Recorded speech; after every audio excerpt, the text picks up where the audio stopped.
Welcome to the Aquatics Life, the aquatic spotlight of the daily Parks and Rec show. From swimming and water safety to aquatic fitness and recreation, we explore the people, programs, and ideas making waves in communities everywhere. Hosted by Wesley King, every Friday at 1:30 p.m. Eastern Standard Time, this is the Aquatics Life, where recreation meets the water. In this episode, we explore the essentials of pool operations, water chemistry, and smart aquatic technology that help keep swimming facilities safe, efficient, and ready for the community. All right, we are live here again. This is Craig LeBlanc and Wesley King, your hosts of the Aquatics Life, the newest addition to the family of the Daily Parks and Rec show produced by DPRS Media Network. How you doing today, Wesley? I'm great. It's a Friday. There is pollen snowing on our ground. My son is homesick, but I'm excited to talk about aquatics. The spring is here. Countdown to Memorial Day and opening. I'm excited to have Timothy as our guest, and should be a good day. Yeah. I feel like I'm becoming an aquatics expert, not because I've actually worked at a pool, but because I've helped in kicking off this new show. And I actually had a conversation the other day with somebody. I was like, so, you got anything planned this weekend? And he's like, we're starting training for our lifeguards and stuff like that and recruiting and stuff. And I was like, I know what you're talking about. I'm with you. You're like Noah Wiley in the pit and ER. You could show up and talk to somebody about it and act through it, just like he can in the pit. But again, I know we tease about this, Craig, but like just being able to have those conversations organically with people makes the aquatics discussion meaningful in real life, where otherwise it's okay, have fun. Wait a minute, that means something. And so it means a lot that you're able to see that. Yeah. And I love your new background. Now I'm gonna have to make something. It's even got the live every Friday, 1:30 p.m. Eastern. Why didn't I think of that? This is what's great about working with a team, is that if one of us discover something great, we all like, okay, yeah, I'm doing that. So the show hosts, you guys got me onto it. I saw somebody's really good background, one of the other show hosts. And I said, I want that. We got back to your team. Chris or somebody made it. And I know for those of you that weren't here for the first week, we even made sure we put the whistle and the lifeguard chair. Like, it's a real meaningful logo. It just, like the Nike swoosh counts for something. So we just didn't make it up. Yeah. All right. So let me go ahead and tell everybody about our lineup for the week. And then we'll switch to the promo. And we have a very special guest. You want to tell us a little bit about them as we get started? Yeah, Timothy Pesch, CEO and founder of TMI Sustainable Aquatics, along with his lovely wife, Michelle. I don't know if she'll be joining us. They'll be here in about 10 or 15 minutes, and they're going to talk to us about what goes in a pump room. Timothy has a great company, loves what the saltwater and salt treatment can do for your pool, but there's a lot of chlorinated pools out there too. So the core of today is really going to be talking about what's in your pump room, right? Discover your pump room. And then the second half is going to be about what should I be doing now with my pump room in order to prepare for the summer. So we're excited to have Timothy to walk us through all that. Yeah, I actually I spoke with Timothy and his lovely wife when we were just getting started. I mean, it was like, probably within the first 50 episodes. And so I'm so glad that we had him as a connection. World. So I can't wait to say hello to him again. Actually, I saw him hop in down backstage. So now I have to skip at the halfway point. I got double booked. So I'll take you through to the halfway point. But let me go ahead and tell you all about the show lineup. All right. So typically Monday through Thursday, we do the leadership series.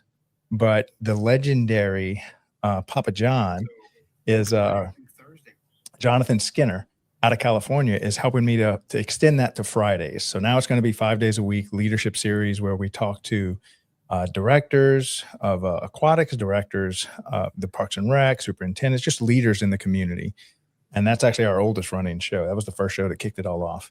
But then our 1:30 p.m. time slot is now full 5 days a week. And so we kick off Monday with the technology show called Smart Parks Forward with our host, Dave Ramirez. Then we go to Tuesday, which is On the Front Line with John Prue. That's all about military rec. And then we have two shows once a month with Henry County, Georgia, called Safe Spaces, which talks about neurodivergence and mental health. And then we produce the Rec Room, which Henry County, Georgia picks a given topic like aquatics or facilities maintenance or your festivals or farmers markets, and they just kind of go deep on it and show you the whole team there. And then every Thursday, the actually first show aside from Leadership Series is the Youth Sports Mastery Show. Aaron Locks, I think, has been doing this for a year with us. So that's all things youth sports. Fantastic show. And then that evening, we have our Young Professionals Network. We have a new host for that, Gabby. Shout out to Gabby out of Utah. And then that leads us to the final show of the week. We saved the best for last, the Aquatics Show with our host, Wesley King. So that's our lineup. And we actually have something special, hot off the press. Y'all are the first to see it. We have something for our strategic partners because we now have a ton of strategic partners that want to help us launch this platform exclusively for the Parks and Rec industry. So Jovi, why don't you go ahead and lead with that, and then we'll come right back with our show guests and start our conversation with them.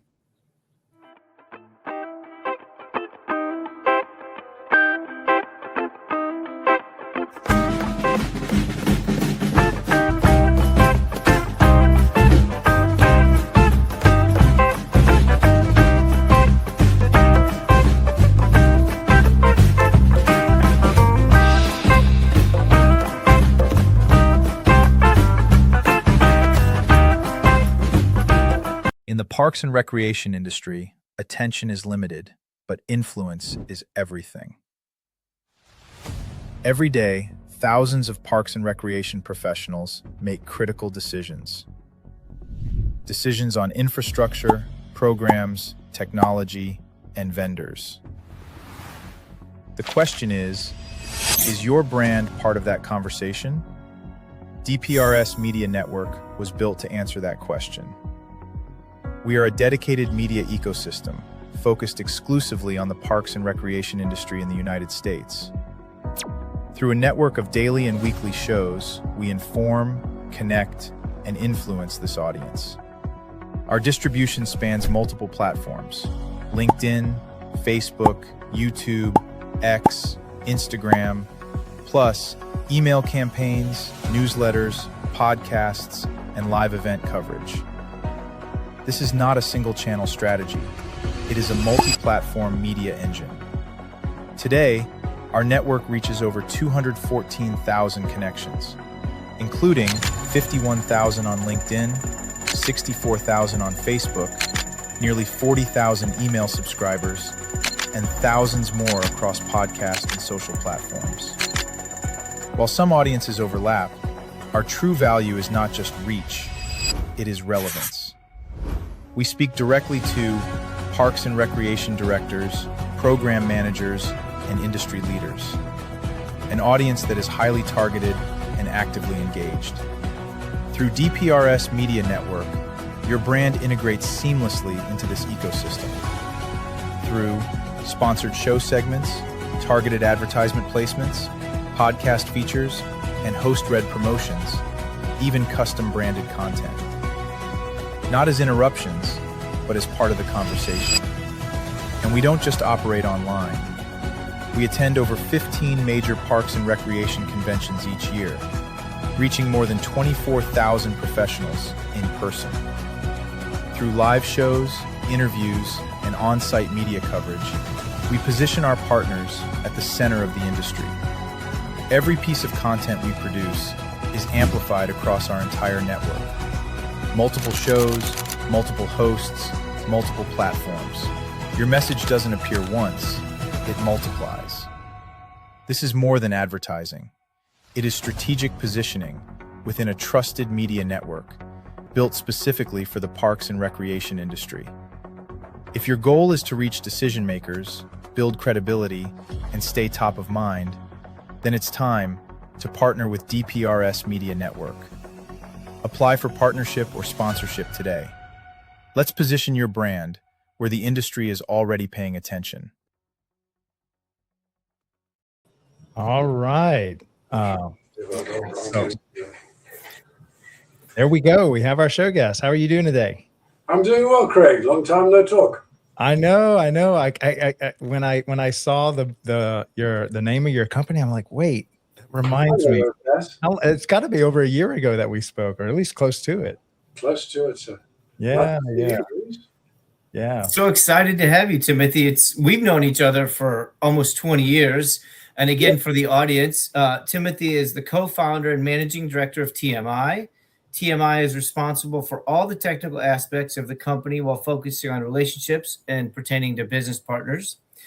Timothy has an incredible history, which I know, but just for the audience, ranging from South Africa to offshore oil platforms in the North Sea to renewable energy to the installation of sails and solar heating, and of course, has a long-time standing experience as a CPO, instructor, and educator. I think I got it. Couldn't have said it better. That's as good as it gets, Timothy, and you know me, brother, but happy to have you. Yeah. Thank you. Yeah, Timothy, we've been, I think this is probably our 7th show, and we have been trying to get to the hardware of aquatics. We were trying to do it on the 2nd show, but we just kept going deeper and deeper down all the rabbit holes of, there are many. And there are many. So finally, on our 7th show, we get to talk about hardware, and we have a hardware specialist when it comes to pools and aquatics. So I'm so glad that you're on the show. Thank you. Go ahead, Wesley. Yeah, I was going to say that's kind of where it begins. It's such a wide range, and I know Craig loves to tell us about what he doesn't know about aquatics, which leads it very open. But that's kind of where I wanted to start is if you could provide the audience just kind of a scope of what happens or what you see when you walk into a pump room so that we can make sure that Craig can breathe easy, literally and figuratively, but also know that it's managed and how it can be handled. Thank you. Yeah, pump rooms vary dramatically from pool to pool, depending upon the size of the pool, what the pool's used for, and how well they keep their house clean. We've gone into pump rooms that have been scary, to say the least. But when we walk into a Parks and Recs pump room, generally what we see is an orderly process that's being inserted into that pump room. And they don't vary very much. There's certain rules and regulations you have to perform every day to ensure that the pool stays healthy, clean, and user-friendly. But essentially, and to me, I suppose it's kind of simplistic, but really what you have is you have a pump. A pump is going to push all the water through. It's going to take the water from the pool, and it generally takes it from 2 locations in the pool. And I say 2 locations. There might be multiple, but generally they're either in the bottom or they're up at the top. So they're trying to get a clean mix of the water and pull, and that's all the pump does. It's just going to pull the water through, and it's going to push it through a filtration system. And that filtration system is, if you think of a coffee filter, it's kind of sort of like that. It lets the good stuff through and keeps the bad stuff out, the stuff you don't want. From the filter, it's going to go and get heated. Obviously, if you're in an outdoor situation, you're going to make choices. Do you want to heat your outdoor pool during winter? Well, very few pools do, because the price of gas has become astronomical. Once we've gone past the heater and we get to chemical injection, and that's really, to be candid, where my company has its DNA. Our DNA is into really the chemical analysis and function of a swimming pool. So you've got a number of options. You're going to inject a certain chemical, and then you're going to inject something to maintain the pH. And Wes and Craig, you didn't ask me about water chemistry, but I'm going to just scratch a little bit. It's coming. We know it's coming, there brother. are lots of wormholes here. I mean, really serious wormholes. But to keep it simple, for a halogen, a chlorine or a bromine, no matter how you get it, for a halogen to be effective, it's got to be maintained at a certain pH value. pH, we all have, every living thing has a pH. And pH goes from 0, which would be extremely acidic, to 14, which is your baking sodas, very alkaline. What we want, and what the CDC and what the NSF, the National Sanitary Foundation Standard 50, have created is a bracket of a pH level of 7.2 to 7.6 is your most effective bracket. Now, the health department has their bracket, and that can vary from state to state and county to county. Craig's learning about that. Sorry, Timothy. Craig's learning that each state has their own rule. Keep going, brother. And each county has their rules within it. Yes, sir. And we work with all of them, and there's wormholes there, Wes. So really, you're trying to hit 7.4 to 7.5. Now, the majority of chlorine that is used commercially has a high pH. So what you want to do is you want to push that down. But you don't want to push it down to go back up, to go down and go back up again. You want to push it down so it stays what we call flatline. You want to flatline your pH because your pH is the most important measurement you'll take in a pool. You ask anybody on the deck side of a pool, and what's the most important chemical? Oh, it's the chlorine. Well, it's not, because a pH value that's really high can make chlorine ineffective. And a pH value that's really low doesn't necessarily make the chlorine that much more effective, but it starts destroying your equipment because you're getting into an acid-based system. Once all of those components are in place, one needs to create a preventative maintenance protocol to understand that they're all going to continue functioning. And I know Wes has run pools down in Oklahoma, I believe. You ran a number of pools. And maybe you can tell us, Wes, because I think it's terribly important for people to understand that how important it is to keep that water crystal clear, warm, of course. Temperature is the most argued thing in the pool industry. If someone has a complaint, it's going to be temperature, and it's 1 degree. But to keep that pool warm, inviting, and usable, you, Wes, can talk about, you walk in the pool in the morning and it's not usable that day. There's a mess of trouble you're going to walk into because of that, right? I don't want any 6 a.m. phone calls from my lap swimmers before my front desk employees. That's for sure. And again, to go back to kind of all the pieces of the puzzle, Craig, one, I think you have a lot of arsenal for your dinner parties tonight when you talk about your pool information. And two, even if you don't understand all the pieces, Craig, what I do know that our audience understands is where Timothy ended, which is if your pool isn't operating, it's not an aquatic problem. It's a membership problem. It's a main business financial problem. Because whether I use the pool or not, I pay membership dues to have a pool to my availability. And so that's something we often forget. I'll go back to you, Craig, in a second. But that's something we often forget as pool leaders or aquatic leaders is the perception of all the things Timothy just talked about. And if it is perceived to be poorly operated or to smell or to be green or to not be clear water, then our membership goes down much quicker than the child who doesn't pay for swim lessons. Yeah. I did have a question for Timothy. Just what do you see is some of the most common problems that people make when they're maintaining or even choosing hardware, like on the pump side or the gasket side, or just all the different components? You got me. I thought you were going somewhere there and you went over there. But I'd like to go where I thought you were going, because I think it's important to the audience. It's all about cost. Today, when you're looking at pumps, let's just start with the most banal, I suppose, of them. You can buy a pump, and a pump's a pump, except it's not. You can buy, and a heater goes the same way. If you're going to spend a little extra money on your pump and buy a variable frequency drive pump, now that sounds like a lot of words all strung together, but essentially what it means is an energy efficient pump.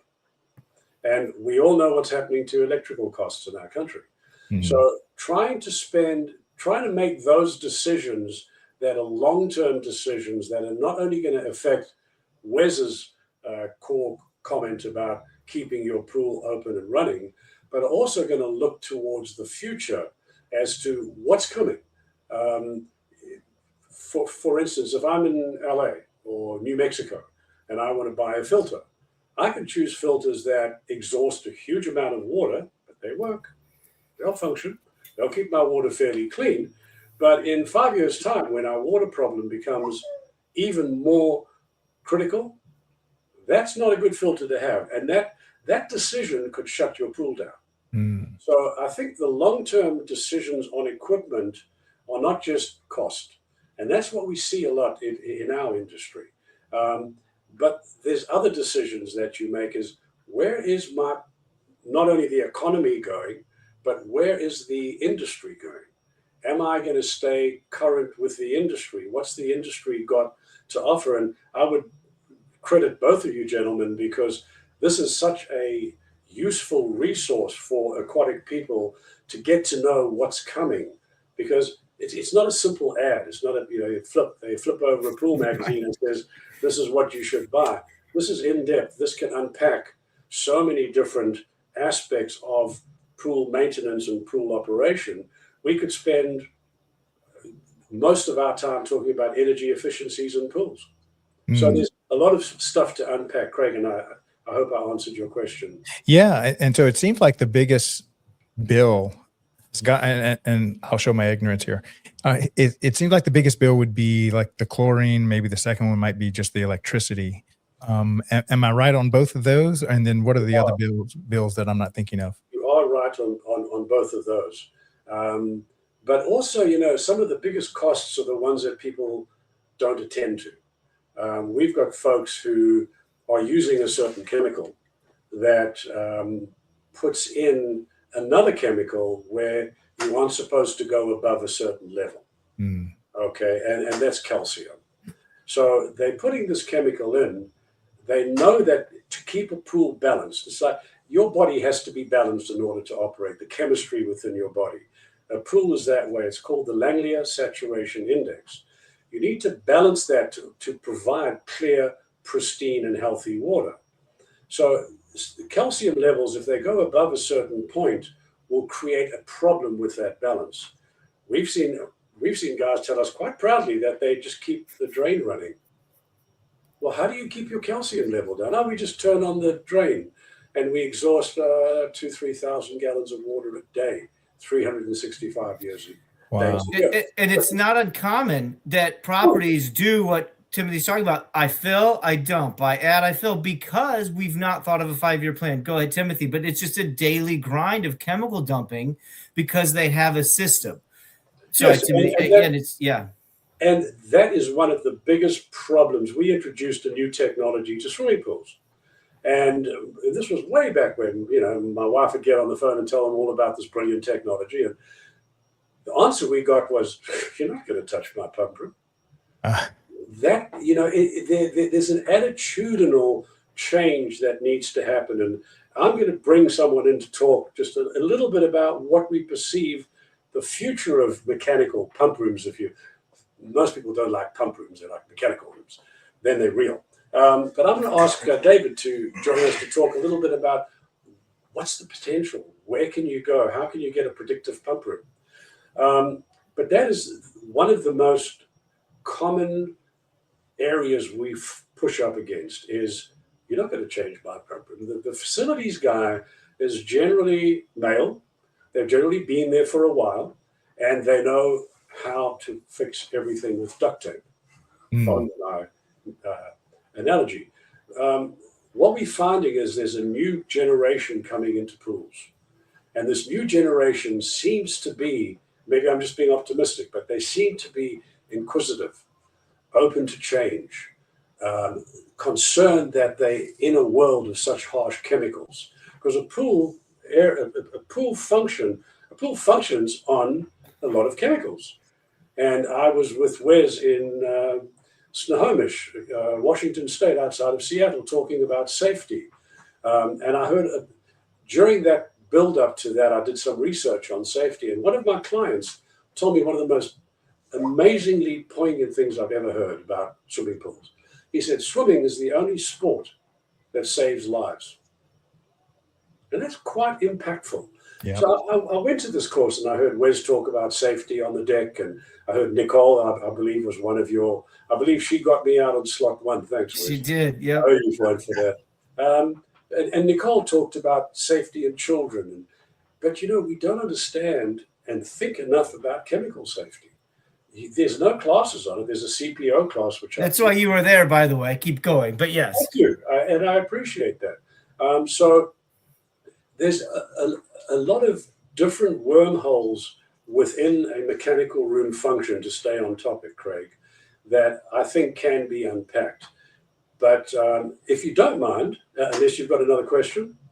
No, please. Well, we do have a halftime break coming up in go 5. to commercial. Yeah, we still got 5 minutes, and then I'll have to hop off. I unfortunately got double booked, but that won't happen again. I'll ask David to do a quick overview. Yeah. And David heads up our engineering group, and he is the tech support systems leader. And he's been taking a look along with us at what's coming. So, David, can you talk about what's coming? Absolutely. David Jerkins, gentlemen. Hi, guys. One of the things I wanted to kind of talk a little bit about briefly is to your question, Craig. You said one of the most expensive bills is chlorine, and this is absolutely true. And then to your point, Timothy, chlorine has a high pH. And as Timothy mentioned, our goal is to keep that pH around 7.4, 7.5 for the health of the system. Mm-hmm. And pH really is the most important value in water chemistry.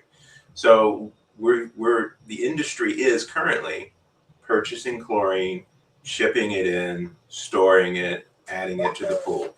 Now, this chlorine will either be,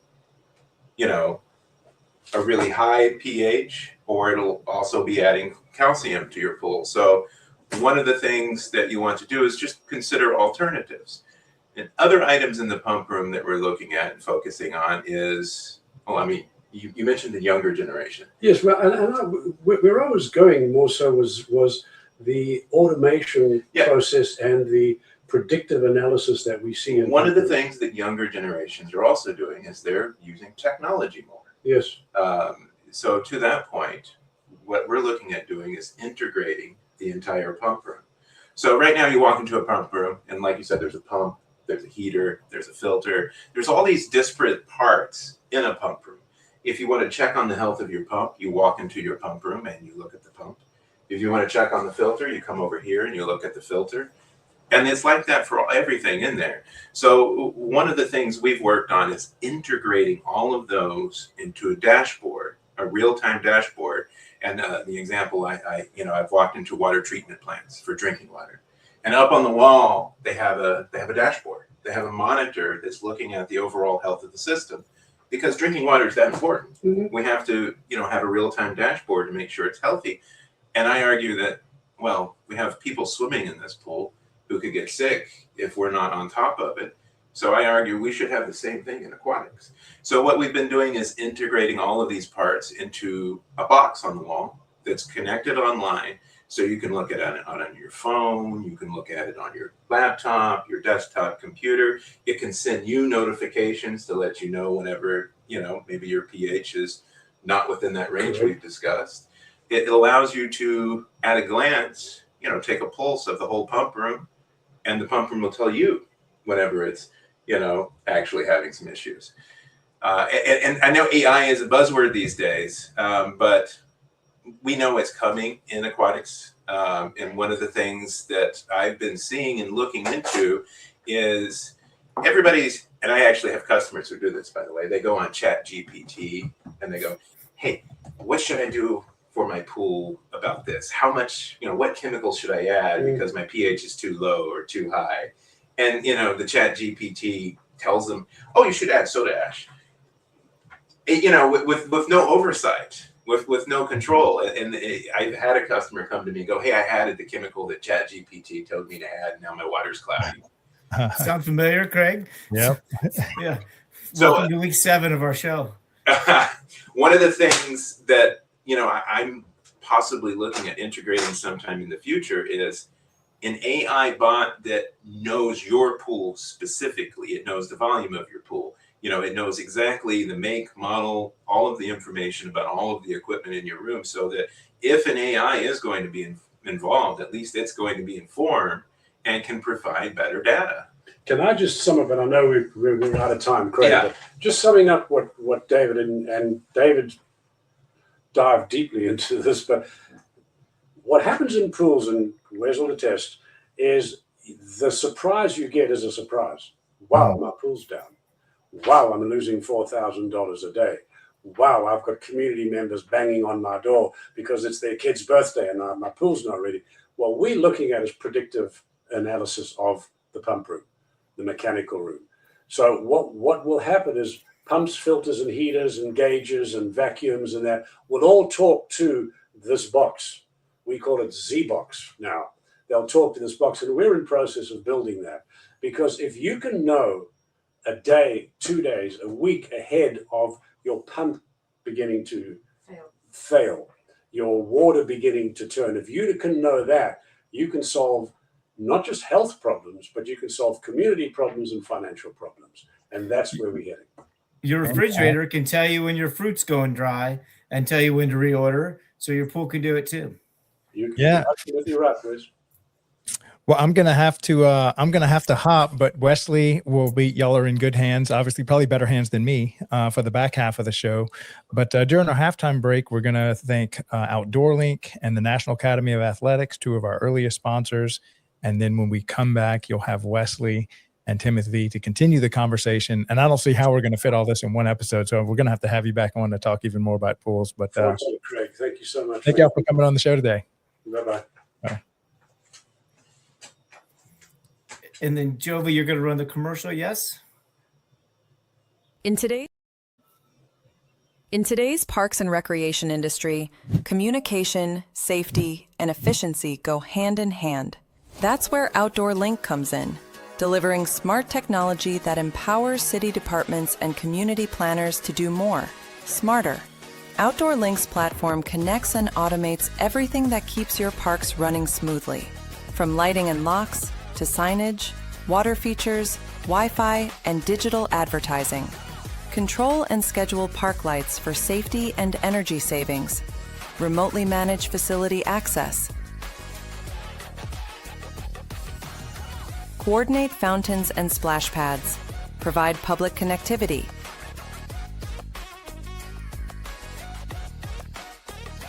All from one simple, unified platform, giving you real-time control, data, and cost efficiency. For parks and recreation agencies, that means safer spaces, smarter resource use, faster responses, and stronger community engagement. And behind every great park story is great infrastructure.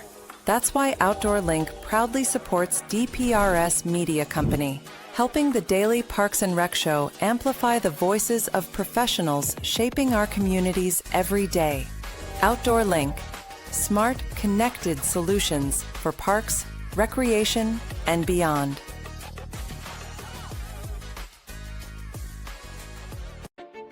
They say it's just rec. Just rec, where kids learn to try again. Just rec, where confidence begins. Where teamwork, effort, and fun matter more than trophies. It's not about perfection. It's about participation. It's not just rec. It's where kids learn to love the game and themselves. It's just rec until they learn teamwork for life. It's just rec, but it's everything to them.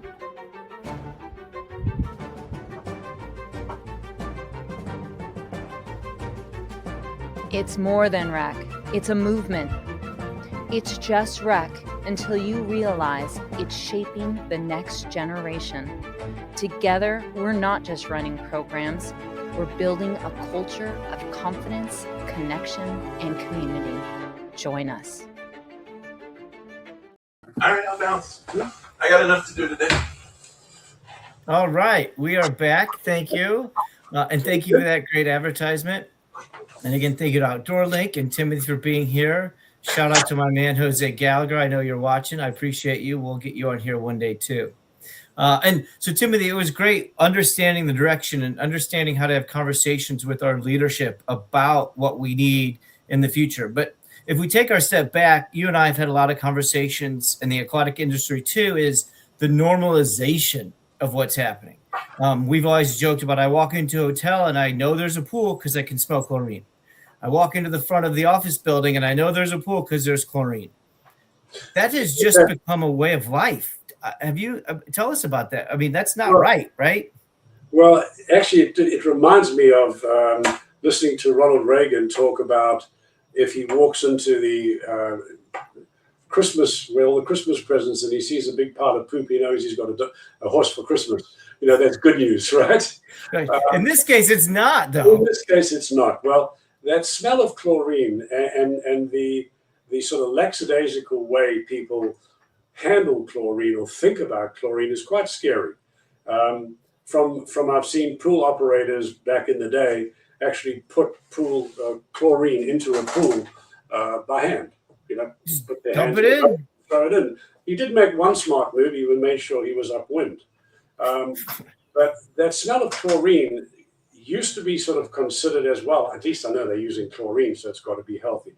The smell of chlorine is an extremely hazardous byproduct, if you will. It's called a byproduct of chemical addition to a pool. And what it is, it's a chloramine. It's a combination between chlorine and ammonia. You put them together and you've got a chloramine.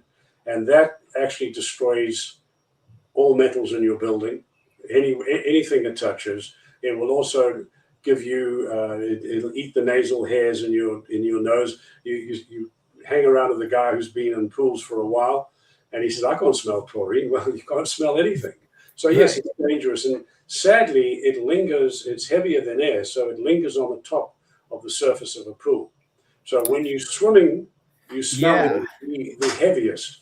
There've been some efforts at evacuating the smell, but that's not financially possible. They've come up with products like ultraviolet that will actually neutralize it. It'll break that bond in the pump room. We didn't talk about that as one of your pieces of equipment in a pump room, but anyone who has an indoor pool, I would say immediately put UV on. The heavier your pool, the heavier that smell will be. There's also alternatives. Back in the day, tobacco was considered a great product by doctors in the 20s, where at the end of every course in your meal, you should smoke. And they'd advertise it. You should smoke an unfiltered Camel cigarette because it will help in your digestion. The unfiltered, right? The baseball players would only promote the unfiltered. Unfiltered. And if anyone's got the first edition of the Life magazine, 1920, you'll find that ad there, which I've kept for years. But the alternatives to chlorine's king, guys. We all know that. If you don't have chlorine or bromine, it's a halogen. If you don't have that as a residual, a measurable product in your pool, then the department will shut you down. So back in Australia in the 70s, they figured out that you could take salt and regenerate that and make that into chlorine. And the interesting thing about this is that that's how all chlorine is made. As David was saying, it's made in a factory. They put a whole bunch of stuff in it, and then because it's got to be shelf stable, it's got to be transport. There's DOT. We could spend an hour just on how much you lose in your value of chlorine by putting it in the sun for a day. But to your point, it's a chemical of its own. Yes. Right. So you've got to get that. You've got to ship that in a train, a boat, or a truck to the facility, and then Wes's guys have got to go out and take it out of the truck and then move it into the facility, and from the pump room, it's got to go into a van. There's just a lot of connecting pieces where you could have something untoward occur. This fellow's name was Barry Bentley. In the 70s in Perth, Australia, developed a system where he used electrolysis, which was developed, I think, in 1831 by a French guy. And he took the salt molecule going through an anode and a cathode, and he split that molecule and made it into 100% chlorine. So there are alternatives to chlorine today that provide probably a less impact into the water, because their pH, as David mentioned, their pHs are slightly more stable. They provide less hands-on chemical use. As a CPO instructor, we're in a pipeline where we hear that there's an incident almost every day in this country. Someone spilling it, someone, making a mistake with it. It also allows for less hands-on involvement. You don't need, I would much rather honestly add a bag of salt to my pool than pick up a chlorine barrel and then mix it into another barrel. I'd rather breathe that too. Yeah, there are advantages to it. And ever since COVID came around, the price of chlorine has skyrocketed. It's really, we're talking about all these costs impacting a sport, the only sport that saves lives, impacting the sport negatively. So we've got, as an industry, we've got to look at ways of overcoming these issues, like exhausting water. Well, put a filter in that doesn't exhaust water. And there's a number of them out there. Heat methods. Well, there's solar heating, there's heat pumps. We don't necessarily have to go to gas. On pumps, we have variable drive pumps, which the minute you put it in, you're saving electricity. And then there's also different types of chlorine that you can use. And some of them are becoming very expensive, and some of them are sort of keeping pace with the COL, the cost of living. And again, for those audience out there, and this is going to be an evergreen recording, we know, Timothy and I know, chlorine is king. We know that salt can be a 4-letter word. We also know what happens when you get all your clothes burned because you have a pinhole leak from a chlorine pump in your pump room. And I'm not here, nor will I ever be here to say what to do with your facility. What we're saying is you've got to really think about all of these things and assure that you've got some real clean processes in place and that you understand the consequences of them. And I think where I want to take this next piece, Timothy, is the human being that you and I talk to every day from different perspectives. The ones that have the letters behind their name, CPO, AFO, and the ones that are just standing on the pool deck, having to stand in front of a pump room. Like, how do you communicate to the different levels of pool people, from the certified pool operator who has to be in there and grind the pumps and grind the wheels, to the person with the suit and tie on that writes the checkbook that doesn't understand why we need the variable pump and why we need these things? Like, how do you bridge that gap? Because it's a conversation you have every day. That's a very interesting question, Wes, and I don't think there's a straight line to the answer. Fair. If I go back to what I said before about it's working, I don't touch my pump room, I don't want to make any changes. And fear is just a huge driver. In my particular business, I'm looking at alternatives to pool operation, and we're a disrupting company. We have come in and we've looked at the pool industry and we've said it's lacking. It doesn't put water, it doesn't put crystal clear water and continuity up front as the goal. It's a financial process. So we've looked at it and we said, what can we do differently? Well, the first thing we can do differently is embrace change. And I think if I wanted to talk to all those levels that you just spoke to, who are involved in a fairly significant decision about their facility, be it pump room, chemicals, operations, what I mean, it's a list. Yes, yeah. It's curiosity. If they embrace change, if they're curious, they'll reach out to people like you, people like me and others and say, what can I do differently? But unfortunately, that doesn't occur from the suit down, from the suit and tie to the bathing suit, or to the guy in the mechanical room. And I hope our audience understands what we're saying is that is no different than drowning prevention. More people drown today than yesterday, yet we still aren't communicating from the one rescuing to the one putting a fence up or the one doing water safety education in the school system. And I know Craig isn't here, but if he was, he'd stand here and say, well, in America, Wes and Timothy, don't we have something that allows all the states? And don't we have, well, in New Zealand, yes. In Western Australia, in this country, we're on our own. We're on our own from the water safety drowning prevention side. We're also on our own to a degree from the Timothy side of what's in our pump room. Yes, there's a Model Aquatic Health Code. Yes, there's the CDC. Yes, there's your county health inspector. But if your county health inspector doesn't know what's on your checklist either, then you're really on your own. So talk to us a little about, Timothy, how somebody can feel better about their work. How do they know? Like, I'll pause. One of my running jokes is the only way in aquatics we know it was a good day if no one drowned. That's a hard way to measure success. That's right? a tough way to measure success. It's a tough day. You know what I mean? But I've seen you measure success differently. That's why I've been called a disruptor myself. Watched you from afar. I'm in the Seattle area. You were in Oklahoma. I've watched you go to a pool that was not functioning as it should and take that pool and turn it into a profit center. And perhaps I should be the interviewer here, Wes, and ask you how you did that. Because I remember the numbers. In fact, I remember the numbers from 400 to 8,000, something like that. 400 to 4,000. But yes, it was. I think it's the story that hopefully a lot of our audience would have is they understood what was in front of them and they systematically put the pieces together. I knew, and I think our audience knows, if my pool is closed, I can't make money. I have to get my pool open. Why was my pool closed? I had to put a real plan together. It was closed because we had damaged operations. We had damaging chemicals. We had no self-sustaining system, and we had no way to communicate it. Transparently, TMI and you and your team came in, and we had other bidders. We had other options. But that whole ability to understand growth potential and to understand life safety potential, that then put us in place. And many operators do this in a lot of other systems that say, hey, here's my 6-month plan. I need the fire department, I need my members, and I need my seniors. Now, 6 months later, now I have my swim lessons. I didn't put swim lessons in the first day the system turned on because I'm not going to risk a 4-year-old or a mom being mad.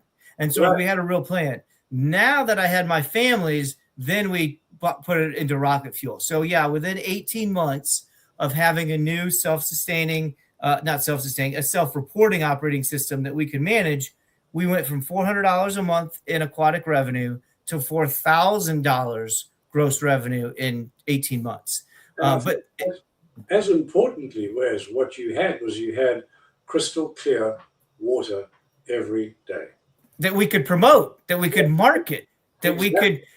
Park districts on average have to get their marketing materials about 90 days ahead of time for the printed shiny booklets. If you're marketing a fall swim program and you don't know if your pool is going to run every day in the fall, you're going to have much more than the marketing people mad at you. And I think that's where that human operator comes down to. I'll go back to it from training certified pool operator. Educating that operator is key. And that is not something that is provided by the existing commercial pool industry. And that's what I would hope, and I don't mean to tout my own horn because everybody should be doing this in our industry. We're an educating company. We educate our clients for free because if you have a client that's educated about their equipment, they're going to run a better pool. I mean, it's that knock-on success effect that just doesn't stop knocking on for you. So yeah, I think the industry needs to make a slight shift a little and realize that the end goal isn't making money. The end goal is educating your constituents, and therefore you will make money. I think you're spot on. I know I've said it before. Mama taught me if you hear something twice, pay attention, and I'll say it. An open pool allows you to sell the rest of your property. You then can put systems and services. I call it PCS, programs, classes, and service. You can put whatever you want in the pool and hope it becomes profitable. But a closed pool, whether it's from a lawsuit, from an inspector, or from a reason you didn't predict, 100%. You can't sell. And if anybody knows me, I love the phrase Oz behind the curtain. We want that curtain as big as we can get it.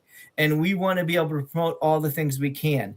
And I know everybody's into outdoor season now and we don't have a lot of time, but Timothy, if you could talk a little bit about, 80% of this country is going to go through a seasonal change here in about a month, from getting over our winterization to turning on our pumps, to flipping a switch, to cutting out the cobwebs. What are some of the things you look for in a seasonal pump room? I know we have the heaters and the equipment, but the process and the mentality behind it in preparing for a summer pool.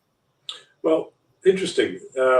That preparation for summer begins at the end of summer, the year before. Preach on. Right. So for those of us that haven't figured that out yet, and are just going to turn the key for the first time, maybe. We know what it feels like. It doesn't feel good. What should they think about? Well, they should think this season about next season. There's a number. You're not wrong. There's a number of variables in here. If you're up in the upper lakes in Wisconsin, you're going to winterize totally differently than in Texas, if you even winterize in Texas. But let's say you're in North Texas. Well, you probably don't need to drain your pool or drain your pool down. You probably don't need to use ethyl glycol in your plumbing lines because you're worried about freeze. So there's different ways of preparing, but what you should be doing is you should be using that downtime. First of all, at the end of the season, you should be going, and the CPO instructor manual has a list, guys. Yes. Being a CPO instructor, I can't tell you how important that is. Go through your list about how to winterize your equipment so it's ready for next year. And at the same time, look back. Hopefully you've created logs and you know what you've done. Look back on your equipment for the equipment function during this summer. So you might need to do some changes for next summer. At the same time, as the third part of it, what's available, like we were talking about before. There's the pool industry sadly is stuck in the 70s and the 80s. 90% of it. So we've got 70, 80, 90. And they're still doing things the same way they did them before.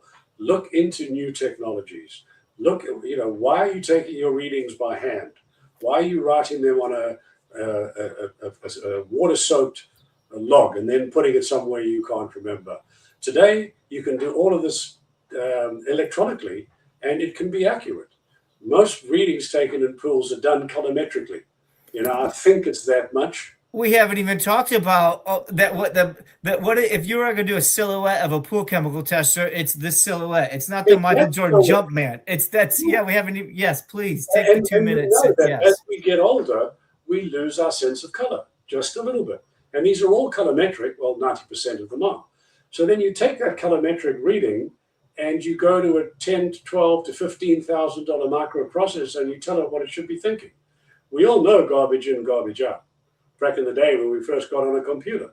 So there's a lot of, going back to your question, whereas at the end of a successful season, hopefully it has been, that you've made some money, what can you invest in now that can help you have a more successful season next year? And the first investment is knowledge. The first investment is that thing that I mentioned from the first time I started talking, curiosity. You've got to be curious. And I think that's where David was saying the younger generation who are coming into mechanical rooms are a hell of a lot more curious than us older guys were. If it works. So why change it? And I think you hit, I'll start where you ended there. It works. One of the things I've learned in my career is build on what works. We don't have to start over every year. And I think you're making a great point for anybody listening, or if you've got somebody in your department that should be listening. If you're not the CPO, you can still figure out what works. If you don't have the letter behind your name, you can still follow a checklist. You can still get the help. Yes, you should get certified. Yes, you should go to the training, but we know your company might not pay for it this year. It might not have been budgeted. It should be, but if it's not, it doesn't prevent you from operating at least in a measured way. We're not saying avoid the rules. What we're saying is there are tools and resources that if you follow the script, you measure properly, you take the time, you do the backwashing, all the things, it can be achievable. And I think, Timothy, you're spot on. A lot of people do one of two things. Either they forget that those rules are in place, or they think they know better. Mm-hmm. Both are very unsafe. And also, but it happens. Like you said, it worked last year, so it worked. We've just been talking to a very large city who we're trying to help understand how to run their pools with this new sustainable equipment that we have. And the thing I told the city commissioner and the vice commissioner, I said, there's one ingredient we can't help you with. And that ingredient is commitment by the day-to-day operator. If you're operating a pool and it's become standard for you, it's become boring for you, go find another job, because you're not doing the safety of that facility or the safety of people any damn good by just taking the job. Oh, it's my job, I'll arrive there. You've got to own your aquatic center, because as Wes has pummeled into hundreds and hundreds of people, that's where people can die. That's where little kids can lose their lives. That's where chemical accidents can occur. Embrace your job and realize how important it is.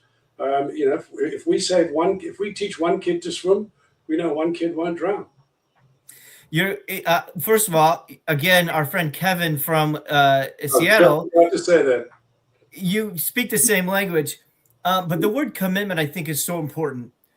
And we only have a few minutes. We talk about commitment in swim lessons. Sign your kid up for 8 weeks of swim lessons. We talk about drowning statistic. If your child takes, I think it's 6 weeks of swim lessons, there's an 85% chance. We talk about that in committing to a program. We talk about, but what you're talking about, and what I think Nicole and I and All Things Aquatics is talking about, when you say commitment, it's not committing to the chemicals. It's not committing to the marketing team. It's committing to the impact or the whole, HOLE, that the pool is going to provide. And that could be from personal training. It could be, go ahead. It's understanding how important your role is in that overall commitment, not just going, that's my job. Absolutely. And, Kevin also said something very interesting. If you make the water more inviting, more people are going to come and swim. And the more people who swim, the more people who are going to learn not to drown. And that's, it's almost cyclical, right? Yeah. And that's been our goal for 25 years. Provide the most inviting water that you can, the most consistent water, provide education on a daily basis, if necessary, to the operator so that there's a partnership. Sadly, a lot of pool operators don't have that partnership with their supplier, their supporter, however you want to term our industry. And I think that's what we've tried to do really, really hard to ensure that our clients are informed and educated on all pieces of equipment that are in their pump room. And I think that's a great thing to tie in to end here is I would agree with you. That is a hill, a ball being pushed uphill. As the younger generation is leading the parks and recreation industry, there is a yearning to connect. There's a yearning to meet and to say, you're in my department, I'm in your department, but I know I've been taught in my school and where I wasn't taught that. I was not taught how to break down the silo. That's why I'm still doing it. Right. But I think the next generation, and Nicole and I are seeing this too, is they want to know how it works over there. Not because they want to take it over, but because they know how it can relate. And I do think that trend is ticking upwards for the things we're talking about of ask how another department's doing it. Ask why it's happening outside. Or from a park district to a YMCA to a JCC. Can you imagine that, Timothy, if the letters behind our name didn't matter? So again, I just appreciate your discussion. I know we'll have you again. Any lasting words to everybody and their efforts before we go? Be curious, be committed, and also be cost conscious. Go out there and look for the alternatives that are there. Don't accept that because it's always been done this way. I've always done my readings this way. I've always humped chemicals that way. Go out there. There's a world of new information out there, guys, for aquatic people. And I would welcome, we would, as a company, we welcome people calling us up and saying, look, I've got this problem. Can you help us? It doesn't have to be driven by revenue. It's got to be driven by commitment to our industry. And I know how committed you are to our industry, Wes, and I appreciate that. Absolutely. And we'll make sure we put your information and all that in your show notes. And I do this for all our guests. I'll do it for everybody. I will attest to this. Timothy likes this stuff.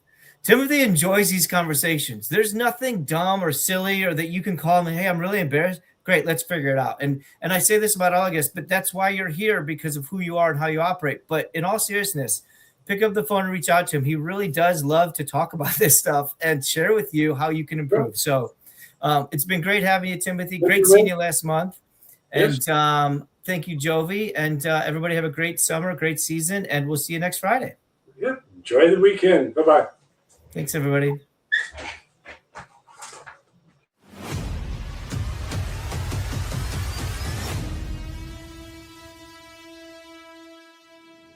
It didn't start with a big studio. It didn't start with a massive audience. It started with a simple idea. One conversation, one camera, one episode. Back then, DPRS Media Network was just a vision. No guarantees, no roadmap, just a purpose.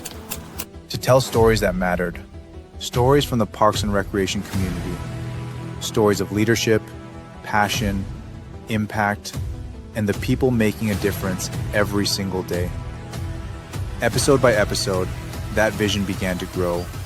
More conversations, more voices, more people who believed in what we were building. What started as a show became something much bigger. A place where people felt seen. A place where ideas were shared. A place where the Parks and Rec community could connect, learn, and inspire one another. And today, we celebrate a major milestone. 500 episodes. 500 stories, 500 moments, 500 reasons to keep moving forward. But this is not the finish line. This is the beginning of our next chapter. In the months ahead and in the years to come, DPRS Media Network is growing into something even greater. We are building something truly special for the Parks and Recreation community. Something designed to bring people closer, to create stronger connections, to open new opportunities, and to continue serving the people who inspire everything we do. We are also expanding our reach through new partnerships, working with organizations who believe in our mission, partners who share our vision for community, leadership, and impact. And beyond the screen, we're showing up in more places than ever before, attending conferences, meeting leaders face-to-face, building connections that strengthen our community. Because DPRS has never been just about content. It has always been about connection. To everyone who has been with us, from episode 1 to episode 500, thank you. This milestone belongs to all of you. Here's to how it all started. And here's to everything still to come.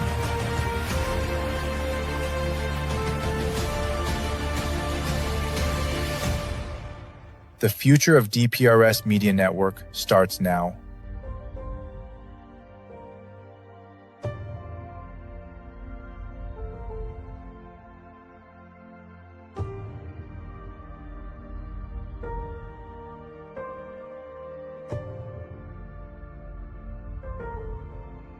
Are you a vendor, brand, or service provider ready to connect with the heartbeat of local communities?